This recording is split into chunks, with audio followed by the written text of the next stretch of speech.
అందరికీ నమస్కారం. ముందుగా నాకు విధ్వంసం నుండి వికాసం వైపు పయనించడానికి ఈ తీర్మానాన్ని ఆమోదించడానికి ఇచ్చిన పెద్దలకందరికీ కూడా నమస్కరిస్తున్నాను. ముందుగా స్వర్గీయ ఎన్టీ రామారావు గారి 102వ జన్మదిన శుభోత్సవం సందర్భంగా ఆయన పాదాభివందనాలు చేస్తున్నాను. అదేవిధంగా స్వర్గీయ ఎన్టీఆర్ సినిమాలు పేరు ప్రఖ్యాతులు చూస్తూ పెరిగాం. చంద్రబాబు గారి ఇమేజ్ చూసాం, విన్నాం. చంద్రబాబు గారి విజన్ చూసి మేము ఎంచుకున్న వ్యాపార రంగంలో కూడా ఆధునికత, అప్డేట్ మెషిన్స్తో వరల్డ్ వైడ్ విస్తరించాం. లోకల్ టు గ్లోబల్ లీడర్గా ఉంటూ కూడా మాలాంటి కొత్త వారికి గౌరవం, మర్యాద ఇవ్వడంలో, ప్రజాసేవలో ఎలా ఉండాలో సలహాలు, సూచనలు ఇవ్వడంలో చంద్రబాబు గారు చూపే అభిమానానికి ధన్యవాదాలు తెలుపుకుంటున్నాను. రాజకీయం అంటే సేవ, అభివృద్ధి అని చెప్పారు. మాలాంటి రాజకీయం సేవగా చూసే వాళ్ళకి ఆయన ఇచ్చే గౌరవానికి మరోసారి ధన్యవాదాలు. వారసుడు అంటే ఆస్తులకు, వ్యాపారులకే కానీ ప్రజాసేవ కోసం పుట్టిన రాజకీయ పార్టీలకు వారసుడు కావడం అంటే అది పెద్ద సాహసం. అలాంటిది తాత, తండ్రిని మించి రాజకీయ పార్టీలో ప్రతి కార్యకర్త మనసు గెలిచిన లీడర్గా లోకేష్ తనకు తాను నిరూపించుకున్నారు. విపత్కర పరిస్థితుల్లో తల్లిదండ్రులను, తెలుగుదేశం పార్టీని కాపాడుకుంటూ రాక్షసాంగ పరిపాలన చేసే నియంతతో పోరాడినప్పుడే లోకేష్ బాబు గారి శక్తి తెలిసింది. ఇన్ని ఉత్తమ నాయకత్వ లక్షణాలు మనసున్న అధినేతలతో కలిసి ప్రయాణం చేయడం చాలా గొప్పగా నేను ఎంపీ వేమిరెడ్డి ప్రభాకర్ రెడ్డి గారు భావిస్తూ రాష్ట్ర పునర్నిర్మాణానికి ఈ నాయకులతో కలిసి అడుగులు వేయడం మా అదృష్టంగా భావిస్తున్నాను. ఆంధ్రప్రదేశ్ రాష్ట్రంలో మరి ఏ నేతకు దక్కని గౌరవం సీఎం చంద్రబాబు గారికి దక్కింది. కష్టపడి పనిచేయడం, నిజాయితీగా ఉండడం, అనునిమిషం ప్రజల కోసం వాళ్ళ భవిష్యత్తు జీవిత లక్ష్యం అని బతకడం వల్ల ప్రజలు 4 దశాబ్దాలుగా ఆయన్ను గుండెలో పట్టి చూసుకుంటున్నారు. నిన్నటి విధ్వంసం నేటి రేపటి వికాసం వైపు రాష్ట్రం ప్రయాణం సాగుతోంది. అన్ని ప్రాంతాల, అన్ని వర్గాల ప్రజలు ఆకాంక్షలకు అనుగుణంగా సవాళ్లను, కష్టాలను ఎదుర్కొని నిలబడి సీఎం చంద్రబాబు గారు పాలన సాగిస్తున్నారు. రాష్ట్రంలోని ప్రతి పౌరుడు గర్వపడేలా నాది ఆంధ్రప్రదేశ్, నా రాజధాని అమరావతి అనేలా నిర్మాణం చేపట్టారు. ఏడాదికి 15% వృద్ధి సాధనతోనే స్వర్ణాంధ్ర 2047 సాకారం అవుతుంది. 2047 నాటికి 308 లక్షల కోట్లు ఆర్థిక వ్యవస్థగా ఏపీ చేరాలనే లక్ష్యంగా పెట్టుకున్నాం.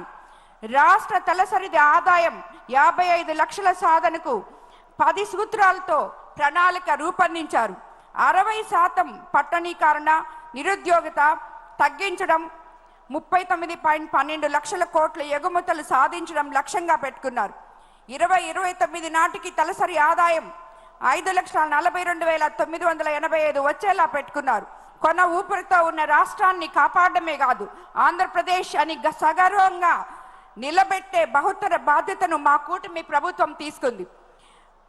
10 లక్షల కోట్ల అప్పులు,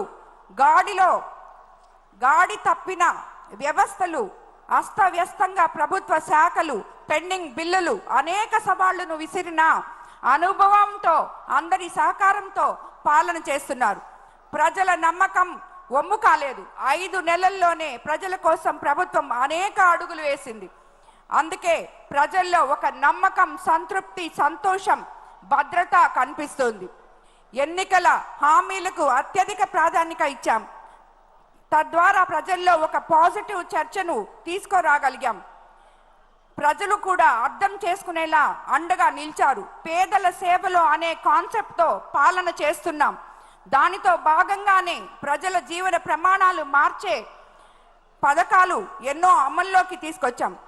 2014లో 16,000 కోట్ల రెవెన్యూ లోటును పాలన ప్రారంభించిన 120కి పైగా సంక్షేమ పథకాలు కార్యక్రమాలు అమలు చేశాం. గిరిజనులకు, దళితులకు 27 పథకాలు, ముస్లింలకు 10 పథకాలు, బీసీలకు ఆదరణ వంటి పథకాలతో వెన్నుదన్నుగా నిలిచాం. పుట్టిన బిడ్డకు ఎన్టీఆర్ బేబీ కిట్, తల్లి బిడ్డ ఎక్స్ప్రెస్తో మొదలుపెట్టి చనిపోయిన వారికి బీమా వరకు అనేక పథకాలు అమలు చేశారు. కానీ గత ప్రభుత్వం చివరికి పేదవాడు తినే అన్నా క్యాంటీన్ను కూడా మూసివేసింది. సంక్షోభం నుంచి సంక్షేమం వైపు నేడు మళ్ళీ పథకాలు ప్రాణం పోసాం. పెన్షన్లు 4,000 పెంపు. దేశంలో అత్యధిక పెన్షన్లు ఇచ్చే రాష్ట్రం మనదే. ఎక్కువ అప్పులు, తక్కువ ఆదాయం ఉన్న రాష్ట్రంతో దేశంలోనే ఎక్కువ పెన్షన్లు ఇస్తున్నాం.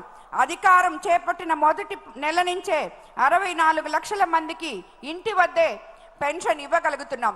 దేశ చరిత్రలోనే లేని విధంగా అనారోగ్యంతో ఉన్న వారికి 10,000 రూపాయలు, 15,000 రూపాయలు పెన్షన్ ఇస్తున్నాం. పేదల కోసం నేటికి 198 చోట్ల అన్నా క్యాంటీన్లు ప్రారంభించాం. 5 రూపాయలకే కడుపు నిండా పేదలు భోజనం చేసేటట్టు చూసుకుంటున్నాం. పేదల జీవన ప్రమాణం పెంచడంలో ఇదో ముఖ్యమైన పథకం. సూపర్ 6 పథకాలు నాంది. ఆడబిడ్డలకు సాయంగా దీపం 2 కింద ఏడాదికి 2,684 కోట్లతో 3 ఉచిత గ్యాస్ సిలిండర్ల పథకం. చెత్త పన్ను రద్దు చేశాం.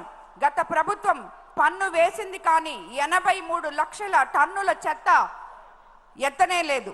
25కు పైగా కొత్త నూతన పాలసీలు, industrial development policy, MSME policy, food processing policy, electronic policy, private park policy, clean energy policy, semi conductor policy, drone policy, data centre policy, తిరిగి బ్రాండ్ ఏపీకి శ్రీకారం చుడుతున్నాం. పారిశ్రామిక ప్రగతి వైపు అడుగులు వేస్తున్నాం.